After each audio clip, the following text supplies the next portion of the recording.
মৰমৰ ছাত্ৰ-ছাত্ৰীসকল, আজি আমি পঢ়িম ক্লাছ 6ৰ যি এক্সাৰচাইজ 7A দি আছে তাৰে প্ৰশ্নকেইটা আজি আমি সমাধান কৰিম। তাৰ আগতে এই পাঠটোৰ বিষয়ে আমি দুটামান কথা জানি ল'ব লাগিব। চোৱা, আমাৰ এই যোনটো পাঠ আছে এই পাঠটোৰ নাম হ'ল কি ভগ্নাংশ, যাক ইংলিছত কি বুলি কয় ফ্ৰেকশ্যন বুলি কোৱা হয়। আৰু চোৱা, এই ভগ্নাংশ মানে কি চোৱা, ভগ্নাংশ কাক কোৱা হয় চোৱা, ভগ্নাংশ হৈছে এটা সংখ্যা আৰু এই সংখ্যাই কোনো বস্তু বা বস্তুৰ থোপক সমানে ভাগ কৰি লোৱা অংশক প্ৰকাশ কৰে। অৰ্থাৎ ভগ্নাংশ মানে হ'ল কোনো এটা গোটা বস্তুৰ এটা ভাগ, অৰ্থাৎ এটা অংশ। অৰ্থাৎ চোৱা, ইয়াত কি কৰিলোঁ, মই এখন কি কৰিলোঁ, ৰুটি আঁকিলোঁ। এই ৰুটিখনক কি কৰা চোৱা, সমানে কি কৰিলোঁ আমি এভাগ, দুই ভাগ, তিনি ভাগ, অৰ্থাৎ 1 2 3 কেইভাগ কৰিলোঁ, 3 ভাগ কৰিলোঁ। 3 ভাগৰ পৰা কি কৰিলোঁ, মই কি কৰিলোঁ এভাগ কি কৰিলোঁ আমি ৰং কৰি দিলোঁ। এভাগ কি কৰিলোঁ ৰং কৰিলোঁ। অৰ্থাৎ এইটোক আমি কেনেকৈ লিখিম, 3 ভাগৰ কি বুলি লিখিম, 1 বুলি লিখিম। চোৱা, ইয়াত কি আছে চোৱা, এপাহ কি আছে ফুল আছে হয়নে, আৰু ফুলৰ কেইখন পাহি আছে চোৱা, ইয়াত 1খন 2খন 3খন 4খন 5খন 6খন 7খন 8খন। এতিয়া 8খন যিহেতু পাহি আছে সেইকাৰণে কি লিখিম আমি 8 বুলি লিখিম। আৰু চোৱা কেইখন ৰং কৰা আছে, 1 2 3 4 5, অৰ্থাৎ 8খনৰ কিমানখন ৰং কৰা আছে, 5খন ৰং কৰা আছে হয়নে। অৰ্থাৎ এই সংখ্যাটো আমি কেনেকৈ লিখিম, 8 ভাগৰ কি বুলি লিখিম, 5 বুলি লিখিম হয়নে। এতিয়া চোৱা, ইয়াত এখন কি আঁকিলোঁ আমি চতুৰ্ভুজ আঁকিলোঁ। এই চতুৰ্ভুজক কি কৰিলোঁ সমানে এভাগ, দুই ভাগ, তিনি ভাগ হয়নে। তাৰপিছত এই চাইডক কি কৰা সমানে ভাগ কৰাচোন। ইয়াত কেইখন ঘৰ আছে চোৱাচোন, 1 2 3 4 5 6 7 8 9, অৰ্থাৎ কেইখন ঘৰ আছে, 9খন ঘৰ আছে। 9খন ঘৰৰ পৰা আমি কি কৰিলোঁ, এই এখন ৰং কৰিলোঁ, 2খন ৰং কৰিলোঁ, তাৰপিছত ইয়াত এখন ৰং কৰিলোঁ, 3খন ৰং কৰিলোঁ, ইয়াত এখন ৰং কৰিলোঁ, 4খন ৰং কৰিলোঁ। আৰু এই যে ৰং কৰা অংশটোক আমি কেনেকৈ লিখিম, 9 ভাগৰ কিমান বুলি লিখিম, 9 কিমান লিখিম 4। আমি কেনেকৈ পঢ়িম, 9 ভাগৰ 4 বুলি পঢ়িম। আৰু এই যে ওপৰত যে সংখ্যাটো দেখিবলৈ পাইছে এই সংখ্যাটোক কি বুলি কোৱা হয়, লব বুলি কোৱা হয়। আৰু এই তলৰ যোনটো 9 আছে সংখ্যাটোক কি বুলি কোৱা হ'ব, হৰ বুলি কোৱা হ'ব। যাক এই লব সংখ্যাটোক ইংলিছত কোৱা হ'ব নিউমেৰেটৰ, নিউমেৰেটৰ বুলি কোৱা হয়। আৰু হৰটোক ইংলিছত কি বুলি কোৱা হয়, ডিনমিনেটৰ বুলি কোৱা হয়, ডিনমিনেটৰ বুলি কোৱা হয়। এইটোক চাৰিটোক লব বুলি ক'ব আৰু নটোক কি বুলি কোৱা হয়, হৰ বুলি কোৱা হয়। এই কথাটো মনত ৰাখিবা। যেতিয়া আমি ক খ পঢ়োঁ, ক খ পঢ়াৰ সময়ত আমাৰ লটো কি হয়, আগত আহে হয়নে, লটো আগত আহে, লৰ পিছত কি আহে হ। ক খ যেতিয়া পঢ়োঁ আমি প প ব ভ ম জ ৰ ল হয়নে, লৰ পিছত ৱ ভ তালিবা হ মধ্যা হ দন্তীয়া হ, হটো পাছত আহে হয়নে। সেইকাৰণে লটো আগত, ওপৰৰ সংখ্যাটো কি হ'ব লব, এইটো মনত ৰাখিবা, লব। আৰু তলৰ সংখ্যাটো কি বুলি কোৱা হয়, হৰ বুলি কোৱা হয়। এতিয়া চোৱা, আৰু কেইটামান চোৱা গুৰুত্বপূৰ্ণ কথা চাই লোৱা।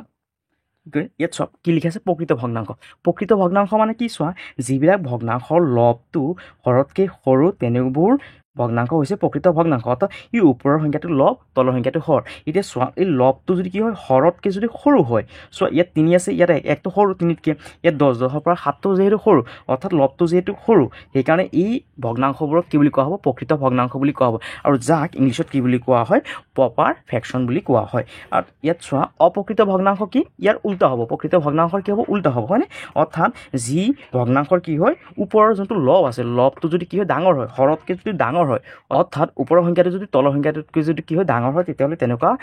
সংখ্যাবোৰক বা ভগ্নাংশবোৰক কি বুলি কোৱা হ'ব, অপ্ৰকৃত ভগ্নাংশ বুলি কোৱা হ'ব। চ' ইয়াত কিমান আছে চোৱা, 11 আৰু তলত আছে কিমান 7, অৰ্থাৎ ওপৰৰ 11টো কি হৈছে 7তকৈ ডাঙৰ নে, এনেধৰণৰ ভগ্নাংশবোৰক কি বুলি কোৱা হয়, অপ্ৰকৃত ভগ্নাংশ বুলি কোৱা হয়। আৰু যাক ইংলিছত কি বুলি কোৱা হয়, ইম্প্ৰপাৰ ফ্ৰেকশ্যন বুলি কোৱা হয়। ইয়াৰ পিছত চোৱা, মিশ্ৰ ভগ্নাংশ কাক কোৱা হয়, যিবিলাক সংখ্যাত গোটা আৰু ভগ্নাংশ দুটাই একেলগে থাকে তেনেবিলাক ভগ্নাংশ হৈছে মিশ্ৰ ভগ্নাংশ। যেনে 3 5 ভাগৰ 2 হয়নে, তাৰপিছত ইয়াত চোৱা 2, তাৰপিছত 3 ভাগৰ 1, এনেধৰণৰ যদি যি ভগ্নাংশ আছে ইয়াক কি বুলি কোৱা হ'ব, মিশ্ৰ ভগ্নাংশ বুলি কোৱা হয়। আৰু যাক ইংলিছত কি বুলি কোৱা হয়, মিক্সড ফ্ৰেকশ্যন বুলি কোৱা হয়। এতিয়া চোৱা, আমাৰ যোনখিনি 7A দি আছে তাৰ প্ৰশ্নখিনি চোৱা কি কৈছে, প্ৰথমে ইংলিছত চাই লোৱা। এই চাইডত ইংলিছত দি আছে আৰু এই চাইডত কি আছে, অসমীয়াত দি আছে। চোৱা, number 1, write the fraction representing the shade portion. আৰু অসমীয়াত কি লিখা আছে, ছায়াবৃত্ত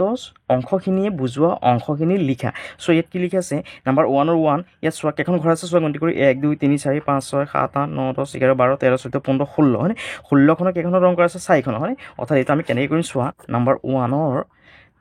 1ৰ চলিউশ্যন, এইটো আমি কি কৰিব লাগে, ভগ্নাংশত লিখিব লাগে। কেনেকৈ লিখিম চোৱা, যিহেতু ঘৰ আছে কেইখন 16খন, সেইকাৰণে কিমান বুলি কয় 16। আৰু ঘৰ কেইখন ৰং কৰা আছে, ৰং কৰা অংশখিনি আমি উলিয়াব লাগে, সেইকাৰণে কিমান হ'বগৈ 16 ভাগৰ কিমান লিখিম আমি 4 বুলি লিখিম। ইয়াৰ পিছত 2 নম্বৰটো চলিউশ্যনটো চোৱা, প্ৰথমে ত্ৰিভুজ কেইখন আছে গন্তি কৰি লোৱা। ইয়াত ত্ৰিভুজ চোৱাচোন, তলৰ পৰা গন্তি কৰি যোৱা, 1 2 3 4 5 6 7 8 9 10 11 12 13 14 15 16 ইয়াতো কেইখন ত্ৰিভুজ আছে 16খন সেইকাৰণে তলত কিমান লিখিম আমি 16 তাৰপিছত আৰু কেইখন ৰং কৰা আছে চোৱা ত্ৰিভুজৰ 1 2 3 4 5 অৰ্থাৎ কিমান হ'ব 16 ভাগৰ কিমান হ'বগৈ 5 হ'বগৈ ইয়াৰ পিছত 3 নম্বৰটো চোৱা নম্বৰ 3 সলিউশ্যন 3 নম্বৰ প্ৰশ্নৰ সলিউশ্যনটো চোৱা ইয়াত কেইটা ফুট আছে চোৱা ইয়াত 1 2 3 4 5 6 7 8 9 10 11 12 13 14 15 হয়নে যিহেতু 15টা গোল আছে সেইকাৰণে ইয়াত কিমান লিখা 15 লিখা আৰু 15টাৰ পৰা চোৱা কেইটা ৰং কৰা আছে চোৱা ৰং কৰা কেইটা আছে চোৱা 1 2 3 4 5 6 7 8 অৰ্থাৎ কিমান হ'ব আমাৰ 15 ভাগৰ কিমান হ'বগৈ এইটো সংখ্যাটো 8 হ'বগৈ ইয়াৰ পিছত নম্বৰ 4টো চোৱা নম্বৰ 4 সলিউশ্যন নম্বৰ 4 সলিউশ্যনটো চোৱা কি লিখা আছে ইয়াত কেইখন ত্ৰিভুজ আছে চোৱা 1 2 3 4 5 6 7 8 8খন ত্ৰিভুজ আছে ইয়াত কি লিখা তলত 8 বুলি লিখা আৰু 8খনৰ পৰা কেইখন ৰং কৰা আছে চোৱা 1 2 3 4 5 6 হয়নে অৰ্থাৎ 8 ভাগৰ কিমান হ'বগৈ 6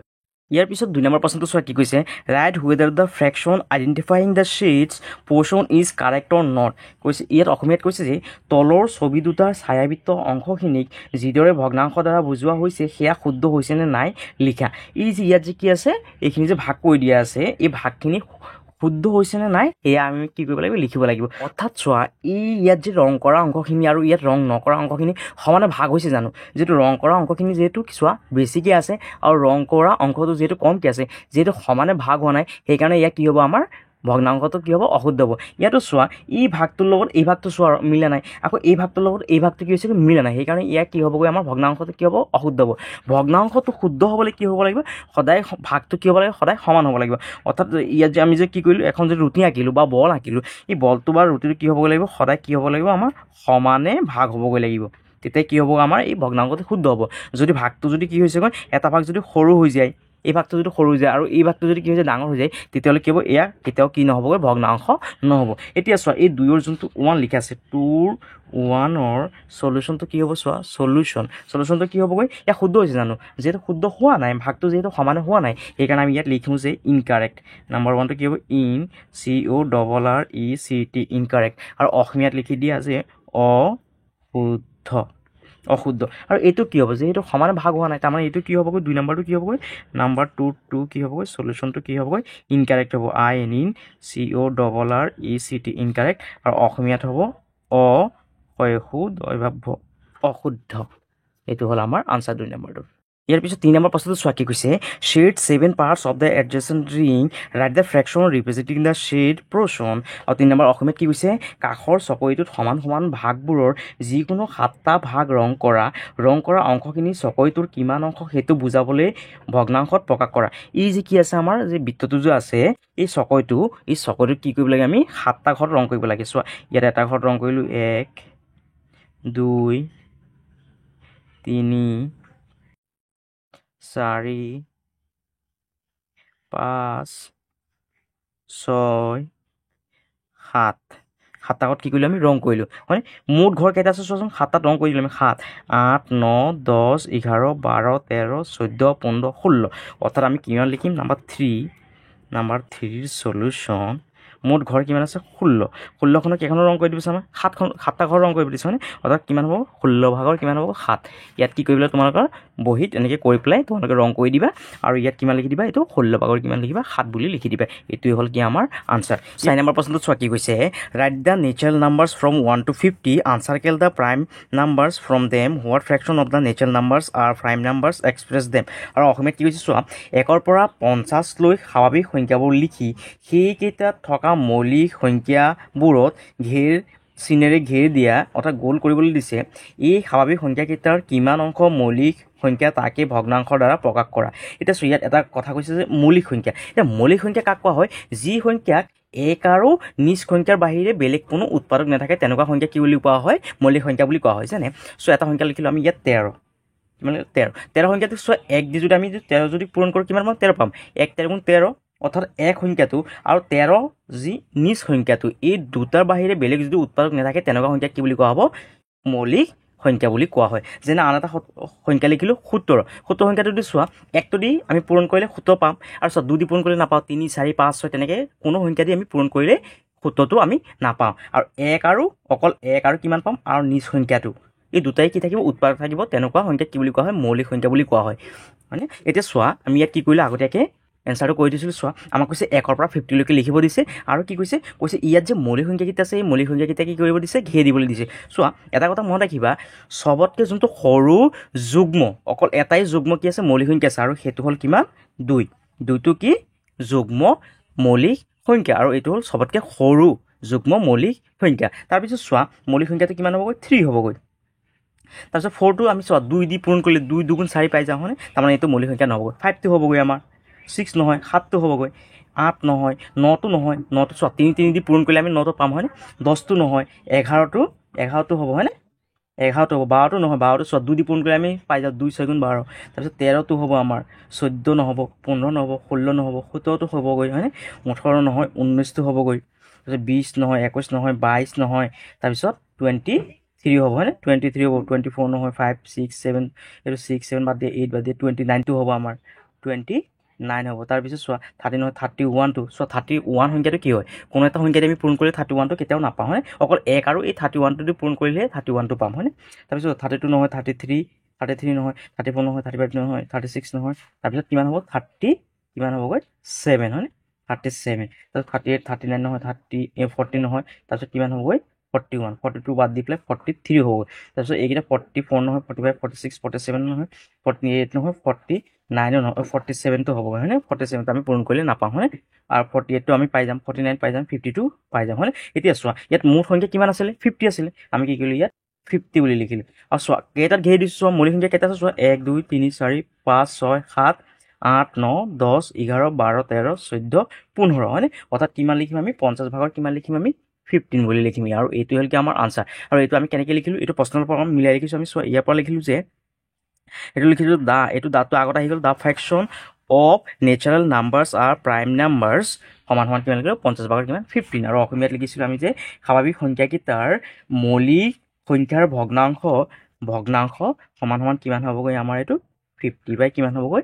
15 হয়নে যিহেতু মুঠ সংখ্যা কিমান আছিলে 50টা আছিলে সেইকাৰণে 50 লিখিলোঁ আৰু মৌলিক সংখ্যা আমি কেইটা পাইছিলোঁগৈ 15টা সেইকাৰণে আমি কি লিখিলোঁ 50 ভাগৰ 15 লিখিলোঁ আৰু এইটো হ'ল কি আমাৰ আনচাৰ ইয়াৰ পিছত নম্বৰ 5টো চোৱা কি কৈছে what fraction of a year is 5 months আৰু কি কৈছে এটা বছৰৰ কিমান অংশ 5 মাহ এতিয়া চোৱা আমি কেনেকৈ কৰিম চোৱা নম্বৰ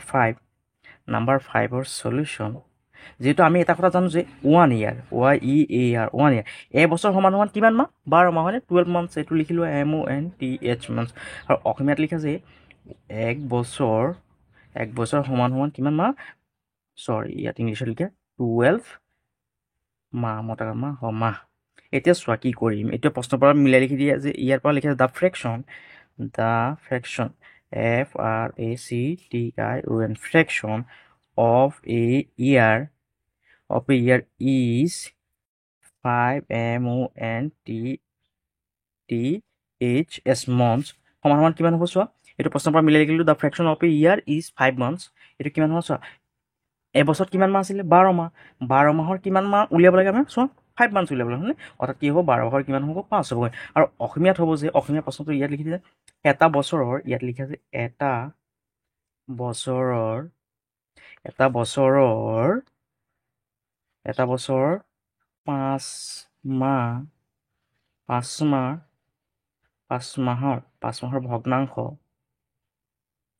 মাহৰ ভগ্নাংশ সমান কিমান হ'বগৈ যিহেতু কেইটা মাহ আছিলে 12টা মাহ আছিলে আৰু তাৰে কিমান উলিয়াব লাগে 5 উলিয়াব লাগে হয়নে অৰ্থাৎ কিমান হ'ব 12 ভাগৰ কিমান হ'বগৈ 5 আৰু এইটোৱে হ'ল কি আমাৰ আনচাৰ ইয়াৰ পাছত 6 নম্বৰ প্ৰশ্নটো কি লিখা আছে চোৱা right the proper fraction those denominator is 11 denominator is 3 more then date আৰু অসমীয়াত কি হৈছে প্ৰকৃত ভগ্নাংশটো লিখা যাৰ হৰ 11 আৰু লব 7 চ' কেনেকৈ কৰিম আমি নম্বৰ 6ৰ এৰ সলিউশ্যনটো কি হ'ব চোৱা হৰ কিমান হৈছে আমাৰ 11 হৰ কাক কোৱা হয় হৰ ক'ব আমাৰ তলৰ সংখ্যাটো কি বুলি কোৱা হয় হৰ 11 আৰু লব কিমান আছে 7 আছে অৰ্থাৎ লব ওপৰৰ সংখ্যাটোক লব বুলি কোৱা হয়নে অৰ্থাৎ কিমান হ'বগৈ 11 ভাগৰ কিমান হ'ব 7 হ'বগৈ হয়নে তাৰপিছত চোৱা নম্বৰ বি নম্বৰটো কিমান হ'বগৈ চোৱা সলিউশ্যন ইংলিছত চাই লোৱা কি লিখিছে numerator is an even prime number and denominator is 3 more then date অৰ্থাৎ কি কৈছে চোৱা লবটো যুগ্ম মৌলিক সংখ্যা এটাই আছে হয়নে আমি অলপ আগতে কৈছিলোঁ যুগ্ম মৌলিক সংখ্যা আৰু সেই যুগ্ম মৌলিক সংখ্যাটো কিমান 2 হয়নে লবটো যুগ্ম মৌলিক সংখ্যা লবটো কিমান হ'বগৈ 2 হ'বগৈ হয়নে লবটো 2 হ'বগৈ তাৰপিছত কি কৈছে আৰু হৰটো তাতকৈ 3 বেছি অৰ্থাৎ ইয়াতকৈ 3 বেছি 2 লগত যদি 3 যোগ কৰি কিমান হ'ব 5 হ'ব হয়নে অৰ্থাৎ তলত কি হ'বগৈ 5 হ'বগৈ অৰ্থাৎ হৰটো কিমান হ'ব 5 অৰ্থাৎ এনচাৰটো কিমান হ'বগৈ 5/2 এইটো হ'ল আমাৰ আনচাৰ ইয়াৰ পিছত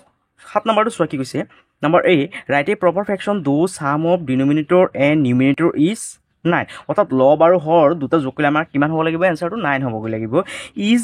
there any more proper fraction satisfying this condition match the fractions which you got with the fraction which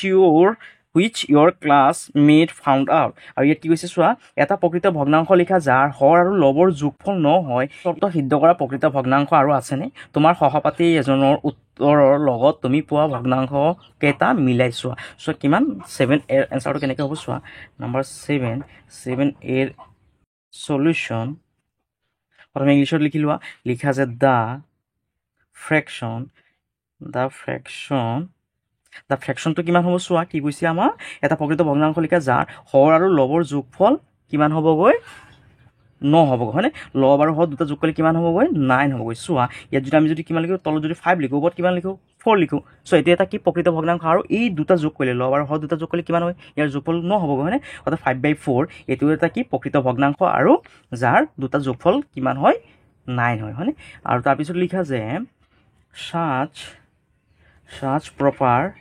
আৰু তেনেকুৱা কি কৰিব দিছে আমাক কেইটামান প্ৰকৃত ভগ্নাংশ লিখিব দিছে যাৰ যোগফল দুটা যোগ কৰিলে কিমান হ'ব লব আৰু হৰ যোগ কৰিলে কিমান হ'ব 9 হ'বগৈ such proper fraction are চোৱা আমি যদি ইয়াত তলত যদি 8 লিখোঁ ওপৰত কিমান লিখিম দুটা যোগ কৰিলে 9 হ'ব লাগিব হয়নে 8/1 লিখিব পাৰে আৰু 8 যোগ কৰিলে কিমান হ'বগৈ 9 হ'বগৈ এইটো লিখিব পাৰে তাৰপিছত চোৱা ইয়াত তলত যদি 7 লিখোঁ আৰু ওপৰত কিমান হ'বগৈ 2 হ'ব 7 2 9 হ'বগৈ তাৰপিছত তলত যদি আমি যদি 6 লিখোঁ ওপৰত কিমান লিখিব পাৰে 3 লিখিব পাৰে 6 3 কিমান হ'ব 9 হ'বগৈ হয়নে তাৰপিছত চোৱা অসমীয়াত কেনেকৈ লিখিম চোৱা ইয়াত লিখি আছে ভগ্নাংশটো কিমান পালোঁ আমি 5/4 কিমান পালোঁ 4 হয়নে 4 আৰু ইয়াত লিখি আছে আন প্ৰকৃত ভগ্নাংশ কেইটা হ'ল কিমান পালোঁ আমি চোৱা 8/1 পালোঁ 7/2 পালোঁ আৰু কিমান পালোঁ চোৱা আৰু 6/3 এইকেইটা হ'ল আমাৰ আনচাৰ ইয়াৰ পিছত বি নাম্বাৰটো চোৱা কি কৈছে write a proper fraction those numerator is 3 less than the denominator can you write 5 more fraction of this type can you think how many such fractions are there ইয়াত কি কৈছে চোৱা এটা প্ৰকৃত ভগ্নাংশ লিখা যাৰ লবটো হৰতকৈ 3 সৰু এনে ভগ্নাংশ আৰু 5টা লিখিব পাৰিবানে এনেধৰণৰ ভগ্নাংশ কিমান থাকিব পাৰে অনুমান কৰিব পাৰিছানে কি লিখিব লাগে আমি প্ৰকৃত ভগ্নাংশ লিখিব লাগে হয়নে আৰু কি কৈছে লবটো হৰতকৈ 3 সৰু লবটো কি হ'ব লাগিব আমাৰ হৰতকৈ 3 সৰু হ'ব লাগিব চ' আমি ইয়াত লিখিছোঁ নম্বৰ বি সলিউশ্যন ইয়াত লিখিছোঁ the fraction FRACTION fraction the fraction is কিমান চোৱা 4 কিমান হ'ব 1 চ' ইয়াত কি কৈছে চোৱা কৈছে যে লবটো হৰতকৈ 3 সৰু এই যোনটো লব আছে লবটো কি হৈছে হৰতকৈ কিমান সৰু হৈছে 3 সৰু হয়নে এইটো হ'ল কি আমাৰ আনচাৰটো তাৰপিছত আকৌ কি কৈছে চোৱা কৈছে যে এনে ভগ্নাংশ আৰু 5টা লিখিব পাৰিবানে চোৱা এনে ভগ্নাংশ আৰু আমাক কি কৰিব লাগে 5টা লিখিব লাগে ইয়াত লিখা যে 5 more ফ্ৰেকশ্যন FRACTIONS ফ্ৰেকশ্যনছ আৰ এনেকুৱা আৰু 5টা ভগ্নাংশ লিখিব লাগে কি লিখিব পাৰি আমি চোৱা কি লিখিব পাৰি আমি লিখিব পাৰি যে কিমান 5/2 চোৱা এইটো 5তকৈ যদি আমি 3 বিয়োগ কৰি কিমান হ'ব 2 হ'বগৈ হয়নে তাৰপিছত চোৱা কিমান লিখিব পাৰি 6ৰ পৰা কিমান লিখিব পাৰি 3 লিখিব পাৰি তাৰপিছত 7/2 কিমান লিখিব পাৰি 4 হয়নে যোনটো কি হৈছে হৰতকৈ কি হৈছে লবটো কিমান সৰু 3 সৰু তাৰপিছত লিখিব পাৰি কিমান 8/5 এণ্ড আৰু আমি কি লিখিব পাৰি 9 কিমান লিখিব পাৰি 6 লিখিব পাৰি হয়নে এইকেইটা হ'ল আমাৰ আনচাৰ আৰু আমি যদি অসমীয়াত লিখোঁ তেতিয়াহ'লে কি হ'ব ভগ্নাংশটো কিমান পালোঁ আমি 4/1 হয়নে আৰু লিখে যে আন 5টা ভগ্নাংশ হ'ল কিমান হ'বগৈ চোৱা ইয়াত কিমান 5/2 6/3 7/4 8/5 আৰু 9/6 এইটো হ'ল কি আমাৰ আনচাৰ 8 নম্বৰ প্ৰশ্নটো চোৱা কি কৈছে write a fraction those numerator is 7 more than the denominator it is a proper or improper fraction can you write 5 more ফ্ৰেকশ্যনছ of this type আৰু অসমীয়াত কি কৈছে চোৱা এটা ভগ্নাংশ লিখা যাৰ লবটো হৰতকৈ 7 বেছি অৰ্থাৎ লবটো কি হ'ব লাগিব আমাৰ 7 এটা বেছি হ'ব লাগিব হৰতকৈ এই ভগ্নাংশটো প্ৰকৃত নে অপ্ৰকৃত মন কৰা এনেধৰণৰ ভগ্নাংশ আৰু 5টা লিখিব পাৰি মানে চোৱা নম্বৰ 8ৰ সলিউশ্যনটো কেনেকৈ কৰিম চোৱা নম্বৰ 8ৰ সলিউশ্যন প্ৰথমে ফ্ৰেকশ্যনটো লিখি লওঁ the fraction FRACTION fraction the fraction is কিমান হ'ব তলত যদি আমি 2 লিখোঁ হৰটো যদি 2 হয় লবটো কিমান হ'বগৈ 9 হ'বগৈ তেতিয়াহ'লে কি হ'ব চোৱা এইটোৰ লগত যদি আমি যদি কিমান কৰোঁ 7 এটা যদি কি কৰোঁ যোগ কৰোঁ 2 লগত 7 যোগ কৰিলে কিমান হ'ব 9 হ'ব অৰ্থাৎ আমাৰ যোনটো কি আছে হৰ আছে হৰতকৈ কি হৈছেগৈ লবটো কিমান বেছি বুলি কৈছে আমাৰ 7 বেছি বুলি কৈছে হয়নে আৰু তাৰপিছত লিখা যে 5 MORE more fraction FRACTION fractions of this type TYPE type are কি কৈছে আমাৰ 5টা এনেধৰণৰ কি লিখিব লাগে ভগ্নাংশ লিখিব লাগে সেয়া হ'ব চোৱা আমি ইয়াত যদি 3 লিখোঁ ওপৰ ডিষ্টেঞ্চটো কিমান হ'ব আমাৰ 7 হ'ব লাগিব 3 লগত 7 যোগ কৰিলে কিমান হ'বগৈ 10 অৰ্থাৎ 3/10 হ'ব ইয়াত যদি আমি 4 লিখোঁ 4 লগত যদি আমি 7 এটা যোগ কৰোঁ 4 লগত 7 যোগ কৰিলে কিমান হ'বগৈ 11 তাৰপিছত ইয়াত যদি 5 লিখা 5ৰ লগত 7 হ'লে কিমান হয় ইয়াত 12 হ'ব ইয়াত যদি 6 হয় ইয়াত কিমান হ'বগৈ 13 হ'ব হয়নে ইয়াত যদি আমি কিমান লিখোঁ 7 লিখোঁ ইয়াত কিমান হ'বগৈ আমাৰ 14 হ'বগৈ ইয়াত যদি আমি যদি 8 লিখোঁ ইয়াত কিমান হ'বগৈ 15 এনেকৈ তোমালোকে কৈ গৈ থাকিব পাৰিবা হয়নে এছেট্ৰা বুলি লিখি দিয়া আৰু অসমীয়াত হ'লে লিখোঁ যে ভগ্নাংশটো হ'ল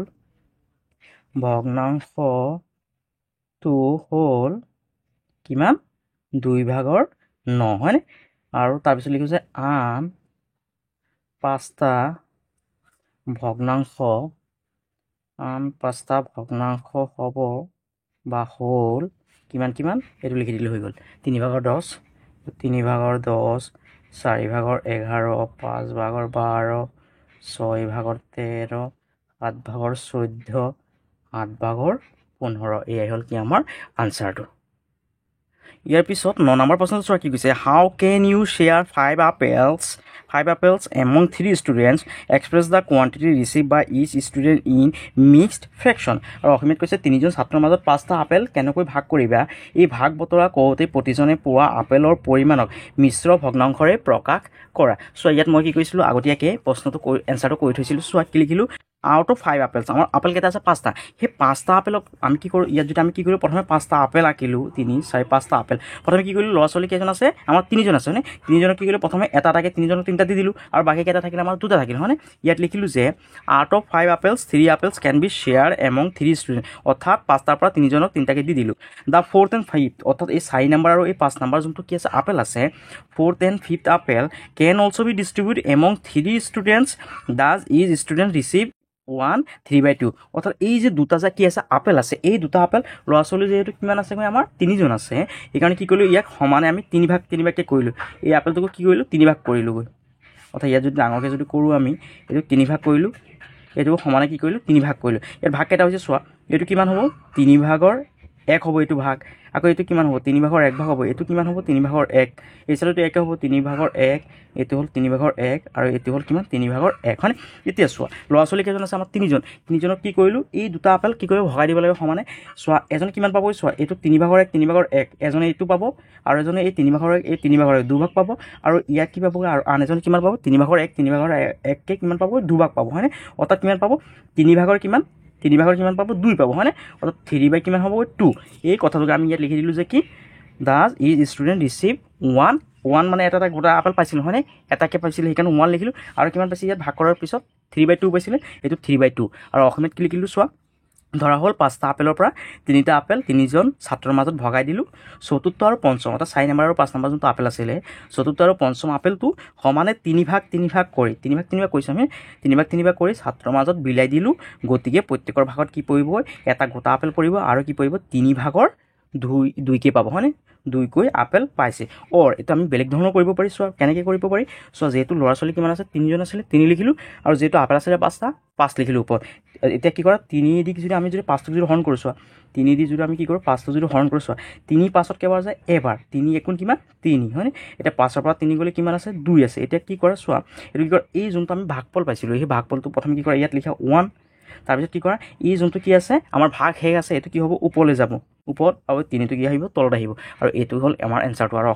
ইয়াৰ পাছত 10 নম্বৰটো চোৱা কি কৈছে how can you share 7 apple among 2 girls use both the which used earlier দুজন ছাত্ৰীৰ মাজত 7টা আপেল কিদৰে ভাগ কৰিবা ওপৰত শিকি অহা দুয়োটা পদ্ধতি কৰি চোৱা অৰ্থাৎ চোৱা ইয়াত কি কৰিলোঁ মই আগতীয়াকৈ প্ৰশ্নৰ উত্তৰটো কৈ দিছোঁ কেনেকৈ কৰিছোঁ চোৱা out of 7 apple 6 apples are share between 2 girls অৰ্থাৎ 7টা আপেল আছিলে আৰু ল'ৰা ছোৱালী কিমান আছিলে দুজনী আছিলে হয়নে ছোৱালী কেইজনী আছিলে দুজনী কি কৰিলোঁ আমি 7টা আপেলৰ পৰা 3টাকৈ দি দিলোঁ আমি প্ৰথমে 6টা আপেল গ'ল 6টা দি দিলোঁ হয়নে আৰু বাকী আছে এটা হয়নে এতিয়া চোৱা দ্য 7th আপেল অৰ্থাৎ 7 নম্বৰ আপেলটো কি হৈছে ইজ ডিভাইডেড ইনটু 2 পাৰ্টছ অৰ্থাৎ আমি কি কৰিলোঁ 7 নম্বৰ আপেলটো সমানে আধা ভাগ কৰিছোঁ হয়নে 2 ভাগৰ 1 মানে আধা and share half of N apple two is of them আৰু কি কৰিলোঁ আধাটাকৈ আমি ভাগ কৰি দিলোঁ হয়নে এতিয়া দ্য পৰ্চন ইজ আৰু পৰ্চনটো কি হ'ব আমাৰ তিনিটাকৈ পাইছে হয়নে গোটা 3টাকৈ পাইছে আৰু ইয়াৰ আধা পাইছে অৰ 3 + 2/1 বুলি লিখিব পাৰি আৰু অসমীয়াত কি লিখিছোঁ চোৱা 7টা আপেলৰ পৰা 6টা আপেল সমানে দুজনী ছাত্ৰীৰ মাজত ভাগ কৰি দিয়া হ'ল 7 নম্বৰ আপেলটো সমানে দুভাগ কৰি 2 ভাগৰ 1 মানে আধা 2 ভাগ কৰি প্ৰত্যেককে আধাকৈ ভগাই দিয়া হ'ল গতিকে প্ৰতিগৰাকীয়ে কিমান পাব 3টাকৈ আপেল পাব আৰু তাৰ আধা পাব হয়নে 2 ভাগৰ 1 মানে আধা 3 2 ভাগৰ 1 বা 3 + 2/1 কৈ আপেলৰ ভাগ পাইছে এইটো হ'ল এটা পদ্ধতি ইয়াৰ আৰু এটা পদ্ধতি আছে চোৱা each of the 7 apples are divided into 2 equal parts অৰ্থাৎ কি আছে 7টা যে আপেল আছে এই 7টা আপেল কি কৰিলোঁ আমি সমানে মাজেদি কি কৰিলোঁ দুভাগ কৰিলোঁ আৰু দুভাগ কৰাৰ পিছত কেইভাগ পালোঁ আমি 7টা আপেলক দুভাগ কৰিলে কিমান হ'ব এটা আপেলক যদি দুভাগ কৰোঁ 7টা আপেলক কিমান হ'ব 14টা ভাগ হ'ব না then we got total 14 equal parts of the apple আৰু কেইটা ভাগ পালোঁ আমি 14টা ভাগ পালোঁ হয়নে hence the first girl gets 7 parts and the second girls also' gets 7 part অৰ্থাৎ এজনৰ ভাগত কিমানকৈ পৰিব 7 ভাগকৈ পৰিব হয়নে 7 ভাগ আৰু আনজনী ছোৱালী কিমান পাইছে 7 ভাগকৈ পাইছে দ্য পৰ্চন ইজ কিমান পাব এতিয়া চোৱা 7 ভাগলৈ কিমান হ'ব 7 ভাগলৈ 3টা আপেল হ'ব আৰু তাৰ আধা হ'ব হয়নে অৰ্থাৎ 3 + 2/1 অৰ 3 2/1 বুলি লিখিব পাৰি আৰু অসমীয়াত আমি কি লিখিছোঁ 7টা আপেলৰ প্ৰতিটোক সমানে দুফাল কৰা হ'ল তেতিয়া মুঠ 14 ফাল আপেল পালোঁ সেয়ে এই 14 ফাল আপেল দুজনী ছাত্ৰী 7 ফালকৈ ভগাই দিব পাৰিম অৰ্থাৎ প্ৰতিগৰাকীয়ে 3 2 ভাগৰ 1 বা 3 + 2/1 কৈ আপেলৰ ভাগ পাইছে আৰু এয়াই হ'ল আমাৰ আনচাৰ ধন্যবাদ।